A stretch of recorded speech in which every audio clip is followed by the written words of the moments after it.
Hi, boys and girls. Happy Monday. I hope you had a fabulous weekend, and I'm looking forward to hearing all about it at office hours at 10 o'clock. So, we are going to go through our daily overview as normal. I think you're getting into the routine by now. You have all been doing such an excellent job, but I want to make sure that you have everything down for today. So, welcome June 1st. Shout out to Miss Riley, whose birthday is on June 2nd. Happy almost birthday, Riley. I put in your morning music. It's been a while, but our morning music that we used to listen to every single morning, I linked it right here if you would like to listen. Okay. Office hours are at 10 o'clock as usual, nothing new there. Today in your digital journal, you are completing slide 24, and your big question is what things are most important to you? So I think there have always been things that are important to us, but have those things changed since this started, since you've been home? What's important to you? I know that for me, kind of my thoughts on what's important really has changed, or I'm more grateful for the things that I have and the people I have in my life. I don't know what I would do without them during this time, so I can't wait to read about what the most important things are to you. Reading, you are just reading chapter 20 and completing slide 25. Remember, I want complete sentences and I want capitalization, lots of words that don't have capital letters. All right. Today in writing, you are writing your first draft of the most important invention. And last week, you found two different sources, two different ones, right? Okay. These sources are to help you prove the best that you can or persuade someone that your opinion is correct. So, what is the most important invention that you chose and why? Those should be your supporting reasons, okay? And what you need to do is use your resources and cite them in your first draft. So if you remember, we always say according to the text or from the same book or the article states. And just to give you a little reminder, I have all of those sentence starters right here, how to refer to a text or other sources in your writing. So please make sure you refer to this when you are writing. I need you for at least two of your supporting ideas. I want, or supporting reasons. I want at least, I want you to use two of your resources, okay? Then you are going to, as usual, record yourself reading your final draft on Seesaw. So I have a video where I went through mine, and then I also posted a picture of my draft here. So if you wanted to look at it again and not have to rewatch the video.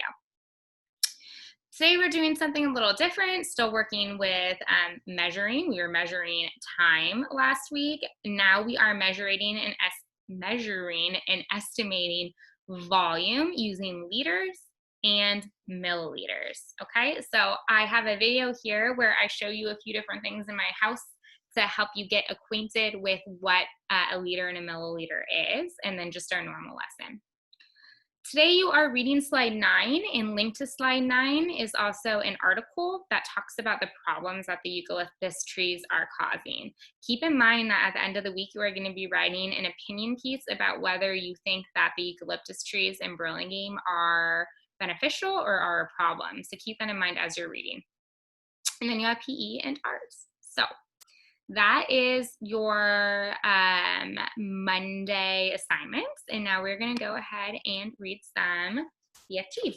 So we are on the chapter called The Queen. We left off with little Sophie sitting at the window while the queen is having her horrible nightmare. So let's see what happens. Dawn came at last, and the rim of a lemon-colored sun rose up behind the rooftop somewhere behind Victoria Station. A while later, Sophie felt a little of its warmth on her back and was grateful. In the distance, she heard a church clock striking. She counted the strikes. There were 7. She found it almost impossible to believe that she, Sophie, a little orphan of no real importance in the world, was at this moment actually sitting high above the ground on the windowsill of the Queen of England's bedroom, with the Queen herself asleep in there behind the curtain, not more than 5 yards away. The very idea of it was absurd. No one had ever done such a thing before. It was a terrifying thing to do. What would happen if the dream didn't work? No one, least of all the Queen, would believe a word of her story. It seemed possible that nobody had ever woken up to find a small child sitting behind the curtains on his or her windowsill. The Queen was bound to get a shock. Who wouldn't? With all the patience of a small girl who has something important to wait for, Sophie sat motionless on the windowsill. How much longer? She wondered. What time do queens wake up? Faint stirrings and distant sounds came to her from deep inside the belly of the palace. Then all at once, beyond the curtains, she heard the voice of the sleeper in the bedroom. It was slightly blurred Sleep Talker's voice. Oh no, it cried out. No, don't. Someone stop them. Don't let them do it. I can't bear it. Oh, please stop them. It's horrible. It's ghastly. No, no, no. She's having the dream, Sophie told herself. It must be really horrid. I feel so sorry for her, but it has to be done. After that, there were a few moans. Then there was a long silence. Sophie waited. She looked over her shoulder. She was terrified that she would see the man with the dog down in the garden staring up at her. But the garden was deserted. A pale summer mist hung over it like smoke. It was an enormous garden, very beautiful, with a large, funny-shaped lake at the far ends. There was an island in the lake, and there were ducks swimming on the water. Inside the room, beyond the curtains, Sophie suddenly heard what was obviously a knock on the door. She heard the doorknob being turned. She heard someone entering the room. Good morning, Your Majesty, a woman was saying. It was the voice of an oldish person. There was a pause and then a slight rattle of china and silver. Will you have your tray on the bed, ma'am, or on the table? Oh, Mary, something awful has just happened. This was a voice Sophie had heard many times on radio and television, especially on Christmas Day. It was a very well-known voice. Whatever is it, ma'am? I just had the most frightful dream. It was a nightmare. It was awful. Oh, I'm sorry, ma'am, but don't be distressed. You're awake now and it will go away. It was only a dream. Do you know what I dreamt, Mary? I dreamt that girls and boys were being snatched out of their beds at boarding school and were being eaten by the most ghastly giants. The giants were putting their arms in through the dormitory windows and plucking the children out with their fingers. One not from a girls' school and the other from a boys' school. It was all so vivid, Mary. It was so real. There was silence. Sophie waited. She was quivering with excitement. But why the silence? Why didn't the other one, the maid, why didn't she say something? What on earth's the matter, Mary?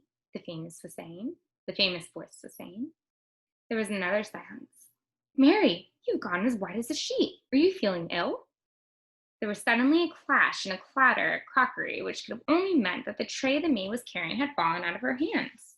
Mary, the famous voice was saying to her rather sharply, you think you'd sit down at once? You look as though you're going to faint. You really mustn't take it so hard just because I've had an awful dream.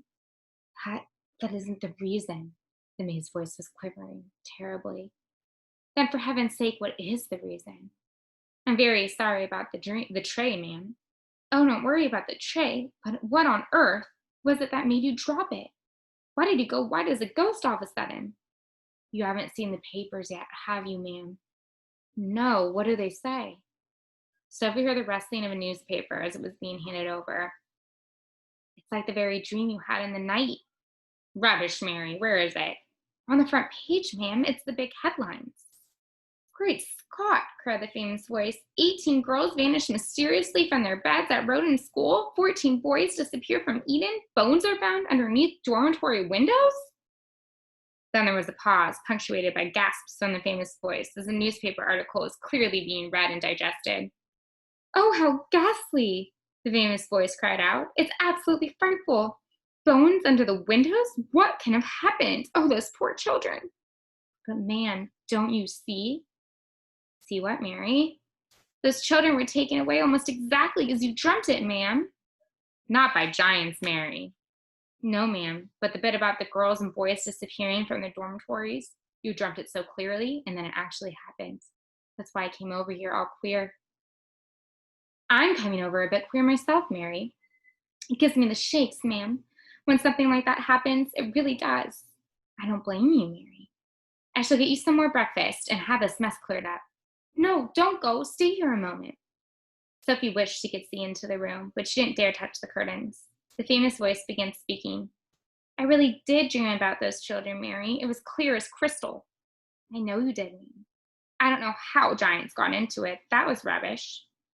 Shall I draw the curtains? Then we shall all feel better. It's a lovely day. Please do.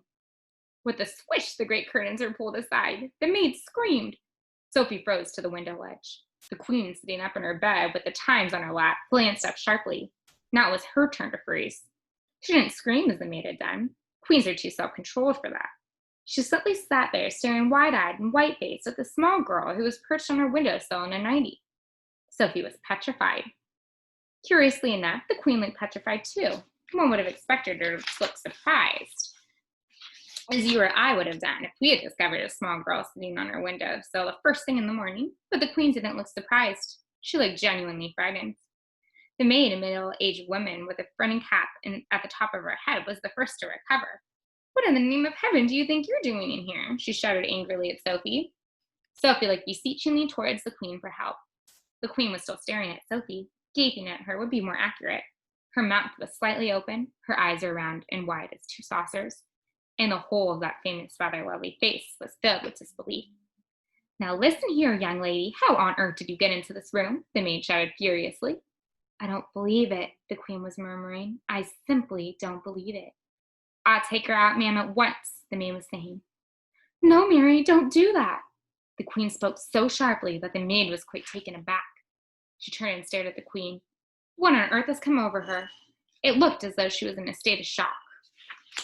There's the pictures.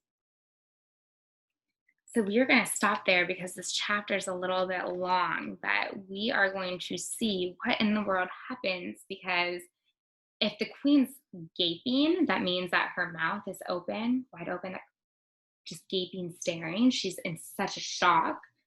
And I think we all know why she's so shocked, don't we? So we'll have to find out tomorrow what's going on and what we think is going to happen. Okay. So I'm really excited. What a good book, huh? We're at the climax right now, aren't we? All right. I will see you at 10 o'clock. Bye, everyone.